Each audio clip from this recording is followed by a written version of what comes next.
I hit about 10 winners because you stand 3/4 of the way back in the court. Hey, and you played court so great. I'm telling you, it's a one I know. you win. I don't know how you I played great. You suck. Well, I know that.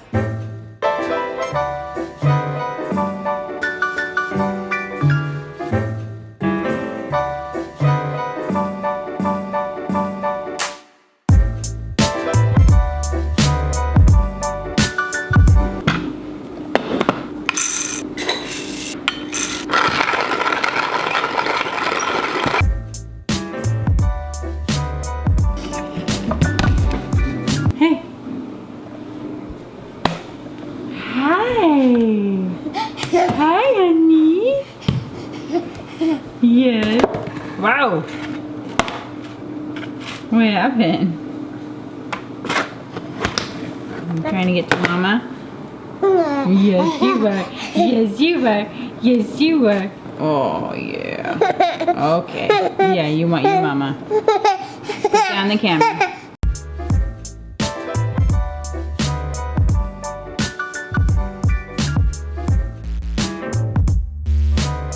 How's that lighting? That's a little crazy. Good morning, Fight for Together. Happy Monday. It's all crazy now because we have to do this indoors because it's freezing ass cold outside. But it's noisy in here with the piano, so and the lighting's all wonky, but thank you for your flexibility. We thought we could talk about just boring stuff, or we could talk about the thing that we're actually thinking about right now. Talking about with each other. And talking about with each other, and that's keeping us up thinking. So let's talk about that.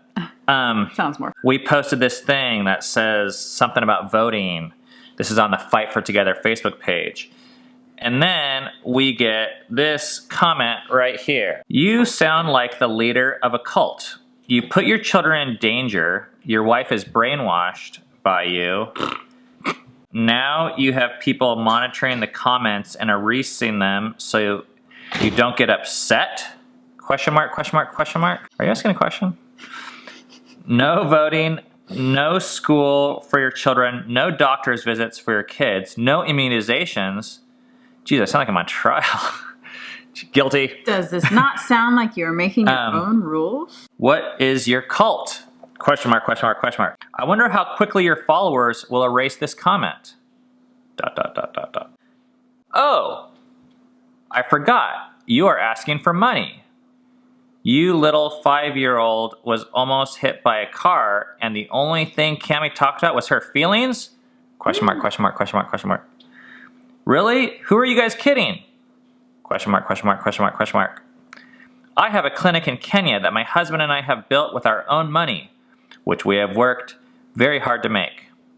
The children we take care of would give anything to go to school, would give anything to go to school, be immunized, so they could have a future. I can't believe you are allowed to stay on YouTube. ... I can't believe you even exist. Yeah, we're allowed to stay on YouTube. It's weird. I have all this stuff that I feel I just want to like blast her and be like. I didn't want to blast her until I saw that she thinks I'm brainwashed. Brainwashed. And then I was like, what the fuck? Seriously. I had to like calm myself down. It's tough because like, I don't know. We could like get into it and like go over these issues. So like a cult doesn't mean you're different. A cult means you're controlling a bunch of people trying to be like you, I think. I mean, maybe I don't know. Maybe that's just what a cult leader would say. But we're telling you guys, hey, we are completely irresponsible. Whatever you accuse us of, yeah, probably we're worse. Don't do what we do. We say that all the time. But we hope that what we're doing causes you to think a little bit. Is that what cult leaders do? That sounds like a bad cult leader.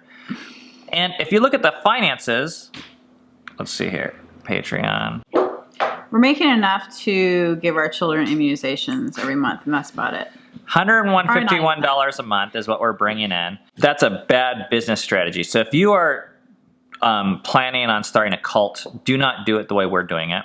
There's better ways out there, I'm sure. So what's weird about this to me is that she's obviously watched a ton of our videos to get all this information. I'm like, why does someone like that watch our videos?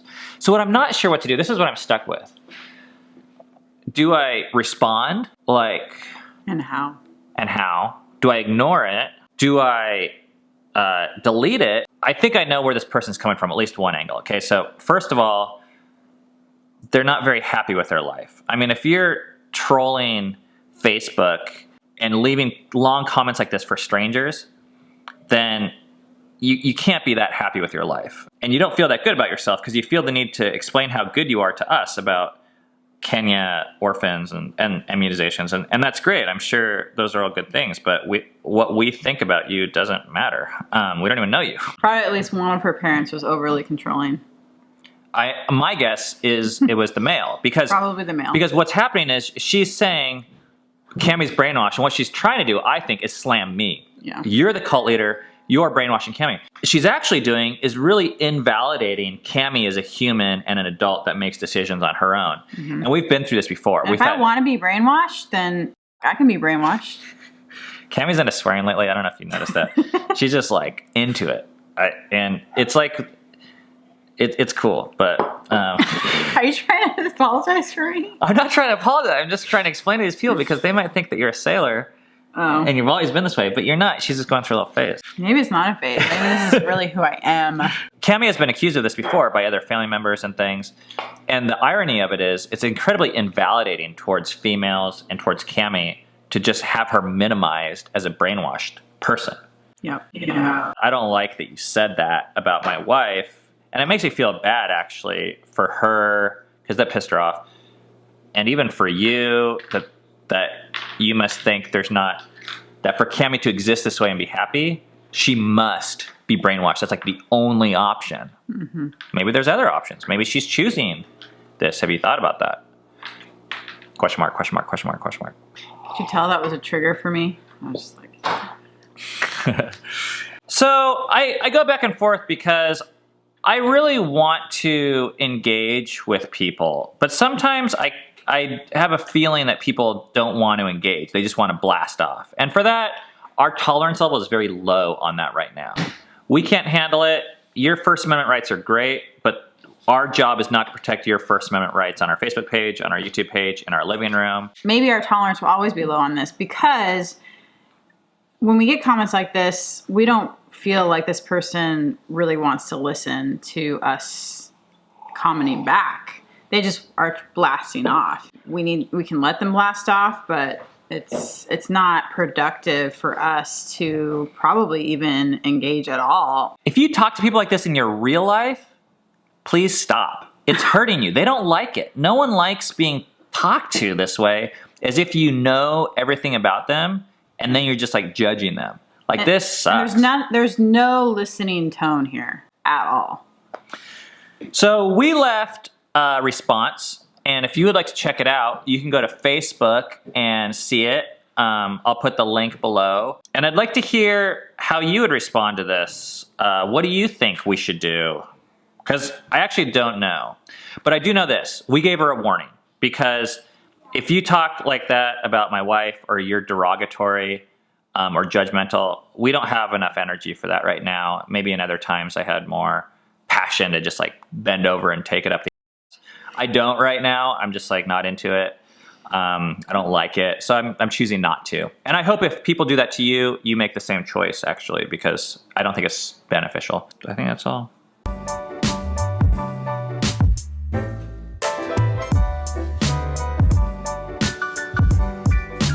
If I have to remind you again to respect the environment, you're going to go sit on the stairs, okay?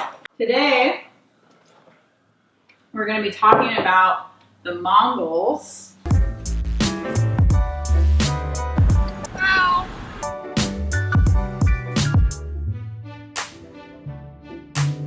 Monday means it's Racquetball day. I didn't think these guys would show up after last week, Jerry.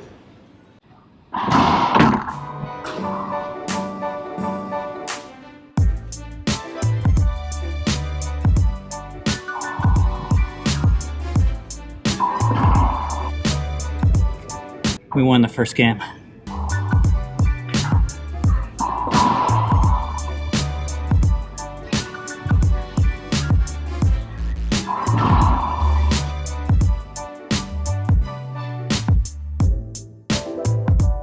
Second game, 15-14. We won again, barely. We won one more game, and then they won the last game, which is actually kind of nice because it's more fun to have them win and have everyone have fun instead of just win them all. Wow, look at those clouds over there. It gets dark so early now. Dove made dinner tonight. Oh, yeah. It's some sort of just tell her. chicken and cheese sauce over there and Brussels sprouts. Mmm, looks good. Okay, a little bit of tension now because we're off a little late. It's 7 p.m. But the reason why I'm dressed up all fancy is because we are heading to an open house to look at a house that we started building a while ago. You can see it through these leaves, right? Right there, that's the house. This is a house that we've been working on for more than a year, and it's finally finished now. The kids haven't seen it, and I don't even think Cammie's fully seen the inside, so I'm really excited to show it to them.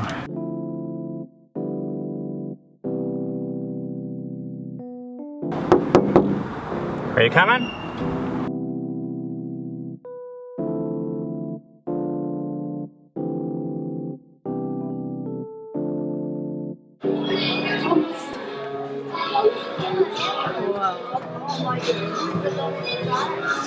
I'm gonna take your shoes off. Ooh. Ooh.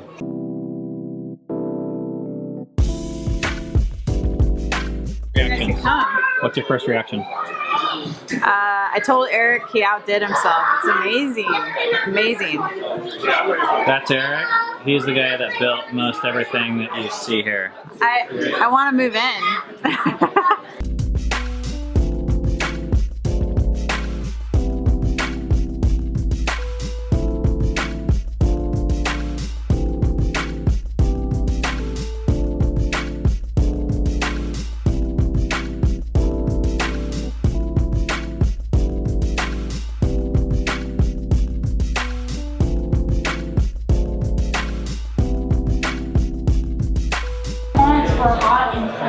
Wait, no, one's for that one and one's for that one. Whoa! Oh my gosh, it is 9 o'clock. The open house is done with. It was a huge success. I'm worn out. So this is the inside of the house. Check it out. It's really beautiful. It's kind of like an art project. And we spent some extra money to really make it a house that we're proud of.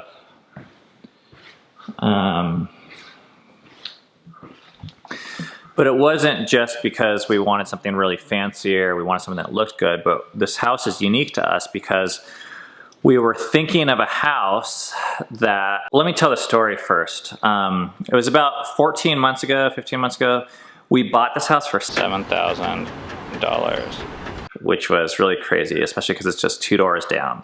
We had the slideshow playing throughout the night, and these are some of the pictures of what it looked like when we got it.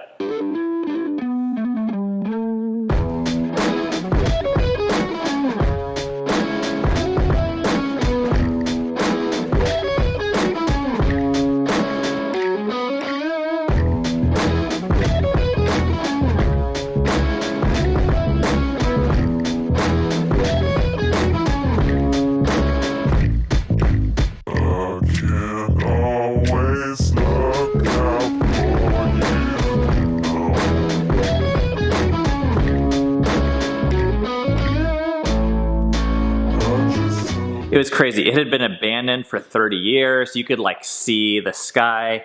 One of the things we did tonight was we put the pictures up of like this is this scene like right here. See that hole in that wall? That is right there, but there was no hole in the wall then. That arch right there is right there. We tore that thing out up there.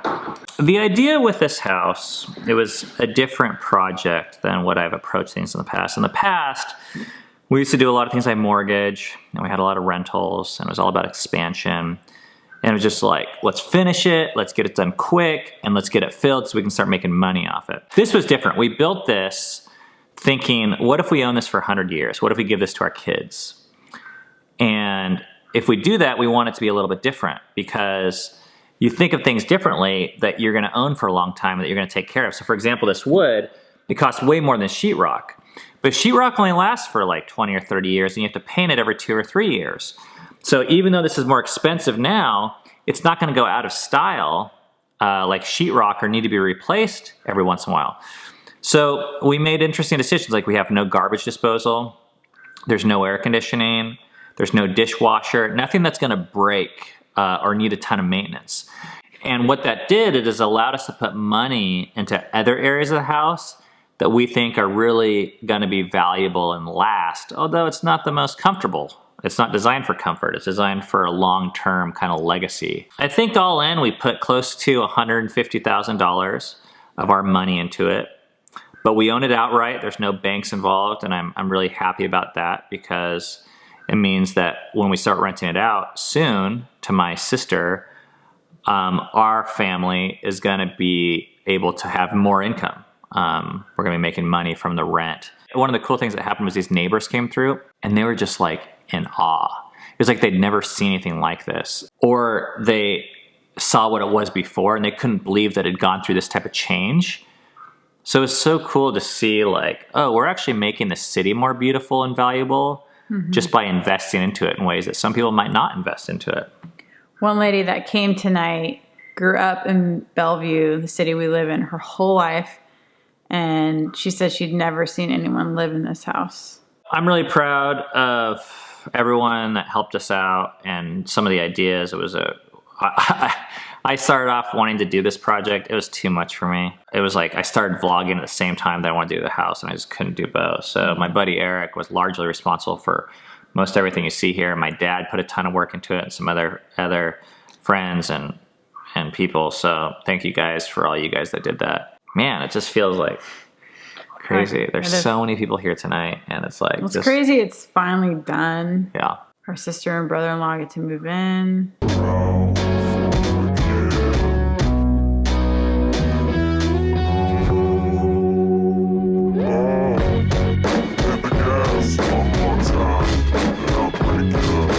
Welcome, new people. Subscribe, like, and share our videos.